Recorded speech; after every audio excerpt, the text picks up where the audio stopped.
Halo guys, assalamualaikum warahmatullahi wabarakatuh. Ketemu lagi di channelku Nurul Serba-Serbi.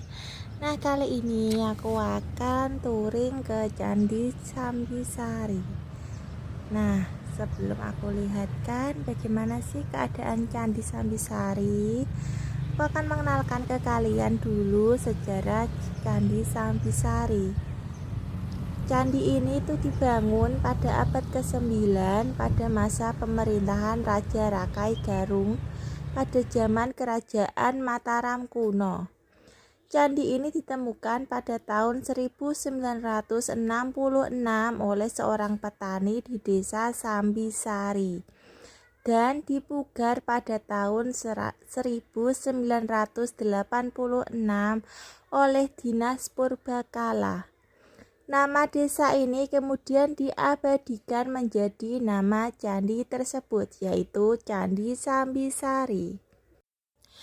Nah, untuk candinya ini ketika dilihat dari atas seperti ini, dia asri dan sejuk, kemudian dengan ciri khas tulisan Candi Sambisari ditulis pakai rumput di sebelah sisinya ya, sebelah sisinya, sisi atas seperti itu penampakannya. Nah, ini aku lihatkan seperti ini. Candinya seperti itu, ada 3 candi di depan, kemudian ada candi utama di paling tengah, kemudian dikelilingi oleh batu bata khas waktu zaman itu. Semuanya penuh dengan sejarah. Nah, untuk Candi Sambisari ini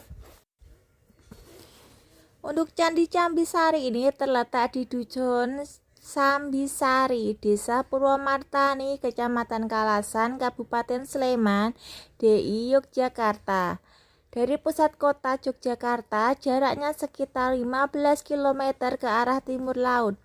Candi Sambisari yang merupakan candi Hindu beraliran Siwa ini diperkirakan dibangun pada awal abad ke-9 oleh Rakai Gurung, seorang raja Mataram Hindu dari Wangsa Sailendra. Nah, ini bangunannya pun seperti tampilan khas-khas. Ya, seperti apa selanjutnya tentang yang mau tahu karakteristik khusus, kemudian sejarah-sejarah dan lainnya, stay tune di channel ini ya. Jangan lupa like, subscribe, dan share ke semua sosial media kalian.